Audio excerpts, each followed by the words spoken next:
Créer en un clic un post LinkedIn depuis une note Obsidian, ça paraît presque impossible pour un logiciel qui fonctionne en local, et pourtant c'est ce que je vais te montrer dans cette vidéo. Hop, alors avant de te partager le vrai contenu de cette vidéo, je voulais juste te faire une petite précision. Je vais te partager des informations sur un outil qui s'appelle Make, un outil sur lequel je commence à me former, mais je suis pas forcément un ultra expert.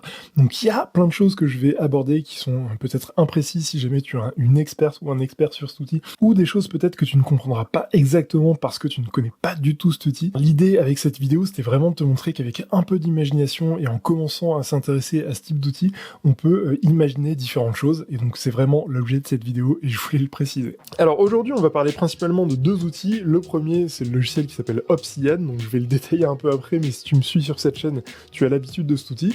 Et le second c'est un outil dont j'ai jamais vraiment parlé ici, c'est un outil qui s'appelle Make, un outil qui permet de faire de l'automatisation. Donc en gros de connecter plusieurs outils entre eux et de les connecter pour créer des tâches automatiques. Alors premier outil Obsidian, donc si jamais tu ne le connais pas, c'est un logiciel qui permet de gérer tes notes, tes projets, tes tâches, organiser tes connaissances. En fait c'est un outil qui permet de créer ton second cerveau, et une des particularités d'Obsidian, c'est qu'il fonctionne principalement en local. Donc concrètement, ça veut dire que quand tu vas créer des notes, quand tu vas ajouter des fichiers, des dossiers, ce genre de choses, en fait c'est carrément stocké sur ton PC, sur ton téléphone, et en fait il n'y a rien d'hébergé en ligne. Alors après je fais un petit parallèle, on peut synchroniser avec différents appareils, et on peut aussi utiliser un serveur en ligne par exemple pour stocker les informations, mais en tout cas de base, c'est pas quelque chose qui est natif dans l'application. Donc le fait que ce soit stocké en local, finalement, ça nous permet d'avoir le plein contrôle sur l'intégrité de nos informations, si jamais on veut pas héberger ça sur un serveur côté US ou autre. Mais le truc, c'est que le fait que ce soit stocké en local, en fait, ça peut nous limiter dans certains usages. Je pense par exemple à un logiciel comme Notion qui est ultra connecté, qui peut se connecter à plein d'applications différentes. Et bien, le truc, c'est que pour certains usages, Notion va être beaucoup plus utile parce qu'on sait qu'après, on peut vraiment le connecter à différents outils pour mettre en place, par exemple, des automatisations. Mais du coup, je vais te montrer qu'avec un nouveau plugin qui vient de sortir, on peut un peu contrer ça, et je trouve ça vraiment intéressant, et je pense qu'il y a plein de cas d'usage qu'on peut imaginer. En tout cas, je vais t'en présenter deux principaux. Et ensuite, le second outil dont je voulais te parler, c'est un outil qui s'appelle Make. Donc Make, c'est un outil qui permet de faire de l'automatisation. Concrètement, ça veut dire que quand tu as différentes applications qui, de base, ne sont pas connectables entre elles, eh bien Make va venir se placer entre les deux. Il va pouvoir faire la connexion, et tu vas pouvoir mettre en place des scénarios, déclencher des actions. C'est un outil qui peut être hyper utile, finalement, quand on est tout seul à travailler et qu'on veut mettre en place des automatisations, ou qu'on veut mettre en place des actions qui pourraient habituellement prendre beaucoup plus de temps et qui nécessiteraient plein d'actions manuelles différentes. Donc Make, c'est vraiment un outil qui est formidable pour ça. Après, moi je tiens à dire que je suis pas du tout un expert Make. En fait, j'ai pris une formation chez Shubham Sharma, donc Shubham c'est le ponte de l'automatisation et notamment de Notion, et j'avais vraiment à cœur finalement de commencer à me former à ces outils parce que je trouve que c'est vraiment formidable. Et donc le nouveau plugin que je vais te présenter aujourd'hui, c'est un plugin qui s'appelle Post Webhook, qui te permet en fait de commencer à déclencher un scénario depuis Obsidian. De cette manière, ça te permet ensuite de le connecter à un outil d'automatisation comme Make en l'occurrence, et d'imaginer plein de choses derrière. Alors pour les besoins de cette vidéo, je vais te montrer deux scénarios que j'ai imaginés vraiment très pratiques par rapport à l'utilisation personnelle que j'en fais. Je reprécise que je ne suis pas du tout un expert Make. Il y a des personnes qui font des formations sur ça et qui sont très qualifiées. Moi, c'est juste que j'avais besoin de t'exprimer ça parce que je trouve que c'est vraiment un cas d'usage qui peut après t'amener à d'autres idées, et je suis convaincu que si tu utilises un peu ces deux outils, tu auras un intérêt à tester ça. Donc le premier scénario, c'est un scénario que j'ai imaginé parce que je veux fluidifier mes communications sur LinkedIn. En fait, le truc, c'est que je publie sur LinkedIn, mais je trouve que parfois ça manque un peu de fluidité, et parfois, tout simplement, j'ai pas la motivation. En plus, parfois, je vais sur LinkedIn, je commence à créer mon post, et puis j'ai envie d'aller dans le fil d'actualité. Bref, je me perds, et c'est pas l'idéal. Donc l'idée, c'est qu'on va pouvoir créer une note Obsidian qui va être finalement la publication qu'on va faire sur LinkedIn, et en fait, en déclenchant le scénario, la publication va directement se faire sur LinkedIn. Le second scénario, c'est pour fluidifier finalement la création d'articles de blog. Concrètement, l'année dernière, j'ai pas publié énormément d'articles de blog. J'ai vraiment envie de m'y remettre cette année, et donc je me suis dit comment je peux fluidifier tout ça. Et en fait, l'idée, c'est qu'on va créer un brouillon à partir d'une note Obsidian, et ensuite on peut très bien imaginer finalement remettre en forme directement sur la plateforme. Mais en tout cas, il y a ce premier travail d'écriture qui a été fait et qui est posté en amont. Bien, maintenant revenons sur le plugin, et je vais t'expliquer 2-3 infos par rapport à ce plugin.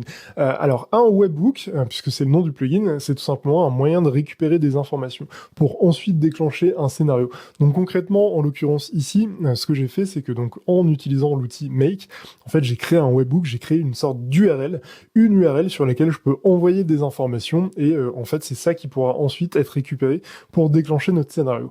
Donc concrètement, par rapport au fonctionnement du plugin, en fait, l'idée, c'est que en fonction de ce qu'on a sur notre note, et c'est d'ailleurs ce que nous met l'auteur ou l'autrice de ce plugin, bah en fait, on va pouvoir récupérer les différentes informations, comme par exemple des métadonnées, donc des informations spécifiques, le contenu de la note, si la note a des pièces jointes, et bien tout ça, en fait, on va l'envoyer au webhook, et c'est ces informations qui vont être découpées et qu'on va pouvoir ensuite réutiliser. Et du coup, dans cet exemple, en fait, l'idée, c'est que j'ai travaillé un post LinkedIn en amont, donc dans Obsidian, et en fait, sur LinkedIn, on a plusieurs possibilités de mettre des pièces jointes, ce genre de choses.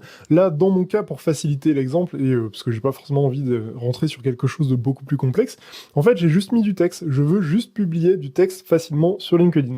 Et de cette manière, en fait, j'ai pas mis d'autres informations autres que finalement le contenu de la note. Et donc, c'est ce contenu qui va être utilisé pour publier le post LinkedIn. Ensuite, on se rend dans l'outil Make, donc je vais pas forcément rentrer dans l'ultra détail, mais ce que tu dois retenir, c'est que c'est cet outil qui nous permet en fait de créer l'adresse, le webhook, sur lequel on va ensuite renvoyer les informations.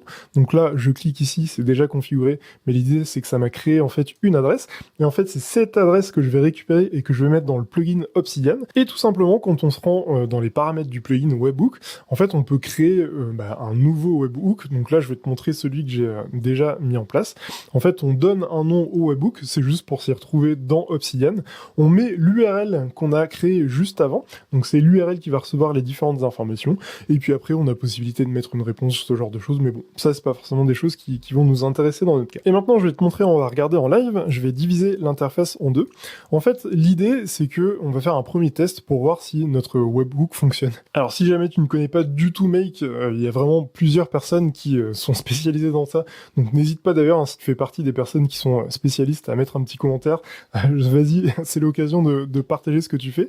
Et en fait l'idée c'est que ici on va tester donc ce webhook, on va tout simplement regarder si les informations qu'on envoie sont OK. Donc tout simplement, on va regarder en direct. En fait, on fait juste le test sur ce module-là. Hop, et je vais faire donc un webhook. Donc là, j'ai mis Obsidian sur la droite et je vais envoyer l'information. On va envoyer la note à ce webhook-là, celui qu'on vient de configurer. Et là, en fait, les informations ont été reçues. Donc en gros, pour t'expliquer, pour te traduire ça de manière intelligible, en fait, toutes les informations qu'il a reçues, il les a divisées en différentes lignes, on va dire. Et en fait, il y a notamment le contenu de la note, donc il y a le nom de la note, le contenu. Et en fait, c'est cette partie-là que je vais choisir de mettre sur LinkedIn. Maintenant, une fois qu'on sait que ce premier module fonctionne, qu'on a les bonnes informations qui sont remontées, ou tout du moins qu'on sait ce qu'on va pouvoir exploiter, bah en fait je vais tout simplement ouvrir le module LinkedIn. Donc j'ouvre cette fenêtre-là, et je vais choisir en fait qu'est-ce que je vais mettre sur ce post LinkedIn. Et là, en l'occurrence, ce que je vais mettre, c'est le content, donc le contenu. C'est cette information que je vais décider de mettre. Donc je vais éviter de la remettre en deux fois, sinon mon post va être un peu bizarre. Et concrètement, c'est tout. En fait, je veux juste ça, je veux juste pouvoir poster facilement sur LinkedIn. Et donc là, je vais valider, donc je fais OK. Et maintenant que c'est fait, c'est là où je commence à avoir des sueurs froides. On va pouvoir tester sur LinkedIn, voir si tout ça fonctionne. Hop, on lance le scénario, donc on lui dit que c'est OK. On se met ici sur Obsidian, donc cette fois-ci je recommence la manipulation, mais finalement c'est à la fois cette étape-ci et l'autre qui vont être prises en compte. Et donc on fait webhook, hop, et on lance sur LinkedIn. Et donc là, il me dit que c'est OK, il a bien fait la publication sur LinkedIn. Donc, ce que je vais faire, forcément, je vais ouvrir LinkedIn. Ça te donne l'occasion, si tu le souhaites, de venir t'abonner, ce sera avec grand plaisir. Et même si tu veux te connecter ou qu'on échange, pareil, ce sera avec grand plaisir. Donc je vais sur mon compte. J'espère qu'il n'y aura pas de problème de mise en forme ou ce genre de choses. Bon, sinon je supprimerai le post, mais c'est l'algorithme qui va pas trop apprécier, je pense. Et voilà, c'est fait. Donc là, comme tu peux voir, le post a été mis en ligne, donc c'est plutôt cool. Les lignes ont été sautées. Alors quand je regarde un petit peu sur le post, je vois qu'il y a un petit souci. Si on reprend, hop, je vais me mettre sur la gauche. Si on reprend la partie basse, en fait, j'avais mis un petit smiley, le smiley n'apparaît pas. Donc bon, c'est pas très grave, et de toute façon, il y aura des choses à optimiser. Mais en tout cas, tu vois que vraiment, en quelques secondes, tu as pu créer une publication LinkedIn, et ça, je trouve ça juste incroyable. Maintenant, second scénario, donc comme je te disais, j'ai envie de fluidifier la création d'articles de blog. Cette année, j'ai vraiment envie de m'y mettre. Donc dans l'idée, en fait, je veux rapidement pouvoir créer un brouillon depuis Obsidian pour ensuite faire ma mise en forme directement sur mon éditeur, donc qui en l'occurrence ici est WordPress. Maintenant, je vais te détailler rapidement les 3 nœuds qui composent notre scénario donc pour créer notre article, ou tout du moins notre brouillon d'article. Le premier, c'est le webhook, donc l'adresse sur laquelle on va envoyer les informations, l'adresse qu'on a créée directement dans Make, donc c'est bien par ce biais là qu'on va récupérer les infos par rapport à notre article. Ensuite, on a Markdown to HTML. L'idée, c'est que en fait, Obsidian fonctionne en Markdown. C'est la syntaxe qui est utilisée, c'est une syntaxe bien spécifique, une syntaxe qui est universelle. Mais le truc, c'est que WordPress, donc l'endroit sur lequel on va publier nos articles, en fait, ça fonctionne en HTML. C'est un peu différent, c'est pas tout à fait le même format. Donc pour éviter d'avoir à modifier manuellement toutes les informations, en fait, on fait passer le contenu qu'on a récupéré, on le met dans cette espèce de lessiveuse, et en gros, cette lessiveuse, elle va transformer le Markdown en HTML pour qu'une fois qu'on arrive sur notre article de blog, en fait, tout soit déjà prêt et qu'il y ait exactement le format qu'on peut réutiliser. Et enfin, le dernier nœud, donc c'est le nœud WordPress, c'est ce qui va nous permettre de créer en fait notre brouillon.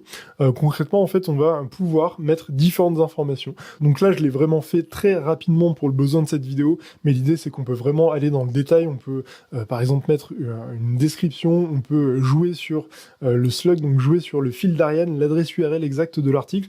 En fait, il y a plein de paramétrages possibles. Là, j'ai préféré rester simple, mais dans l'idée, j'ai utilisé donc le titre qui était envoyé par le webhook, le contenu qui est passé dans la lessiveuse, et puis après 2-3 infos, mais bon, c'est pas forcément l'essentiel. Et donc, une fois que tout ça est configuré, donc ce que j'ai fait, j'ai créé en anticipation une note. Donc, comme tu le vois, j'ai mis différentes infos, donc j'ai mis un titre, l'URL finalement du brouillon, quelques infos, j'ai mis un peu en forme pour te montrer que ça va parfaitement fonctionner. Et donc je me mets là et je fais webhook. Donc là, j'avais créé en amont un autre webhook. Donc là, c'est envoyer la note brouillon sur le webhook brouillon WordPress. Et tout simplement, en genre 15 secondes, tu vas voir que même pas, en 2 secondes, c'est fait. Et là, on va pouvoir se rendre donc sur WordPress. On va aller voir ça. Donc là, je vais rafraîchir. Et j'ai donc mon test webhook. Donc ça, c'est l'article en fait qui a été, enfin le brouillon qui a bien été mis en ligne. Je vais cliquer dessus, modifier avec Elementor, et comme on peut le voir, donc on a notre titre qui est conservé, on a nos différents niveaux de titres qui sont présents, la mise en forme avec du gras, de la couleur, j'ai barré le contenu, j'ai surligné, souligné, bref, tu vois que c'est assez incroyable, et ça peut vraiment te faire gagner du temps. En tout cas, ça va être mon cas, et j'espère que ce sera aussi le cas pour toi. Et voilà, concernant le plugin Post Webhook. Alors, je voulais terminer cette vidéo avec 2-3 informations. La première, c'est que, en fait, en utilisant le plugin, je me suis rendu compte que les pièces jointes, je n'arrivais pas bien à les manipuler avec Make. Tout simplement pour t'expliquer, en fait, quand tu mets des images sur une note ou quand tu mets un fichier audio ou ce genre de choses, en fait, le webhook peut le prendre en compte, donc il peut récupérer ces informations. Mais étant complètement novice sur ce sujet, enfin, ayant en tout cas un tout petit peu d'expérience sur le sujet, j'ai pas vraiment réussi à m'en sortir. Donc ce que je vais faire, je vais tout simplement poster un message sur la communauté de Shubham puisque j'ai pris sa formation. Mais voilà, je pense qu'il y a différentes choses qu'on peut imaginer par rapport à ça. Et je ne sais pas si c'est un bug ou si c'est juste moi qui suis naze sur cette partie-là. Ensuite, ce que je voulais dire, c'est que là, on a parlé de Make, mais finalement, un webhook, ça s'utilise sur différentes applications. Je pense par exemple à N8N, à des outils comme Zapier. En fait, tu peux utiliser Obsidian et ce plugin pour utiliser en fait, sur d'autres outils d'automatisation. Donc, ne te limite pas à l'usage de Make, et si jamais tu utilises d'autres outils, peut-être que ça peut t'intéresser. Et enfin, ce que je voulais dire, c'est que, comme je le disais, je ne suis pas du tout un expert sur l'outil Make. J'ai commencé à te présenter rapidement 2-3 choses parce que je trouve ça intéressant et finalement je voulais te montrer que même si on est relativement novice sur le sujet, en ayant un peu d'imagination et en allant chercher les infos au bon endroit, on peut commencer à s'en sortir. Maintenant, si tu fais partie des experts ou des expertes Make et que tu as du contenu sur ce sujet, n'hésite pas à le mettre en commentaire si jamais tu as une formation gratuite. Alors par exemple, moi j'ai créé Obsidian Facile, mais si toi tu as un Make Facile ou si tu as tout simplement des vidéos de formation sur le sujet, n'hésite pas à te servir des commentaires. Je suis convaincu qu'il y a différentes personnes qui verront cette vidéo et qui auront envie de prolonger l'expérience. Donc voilà, comme d'habitude, n'hésite pas à t'abonner, liker, partager. N'hésite pas à me dire ce que t'en penses et je te dis à bientôt pour une prochaine vidéo.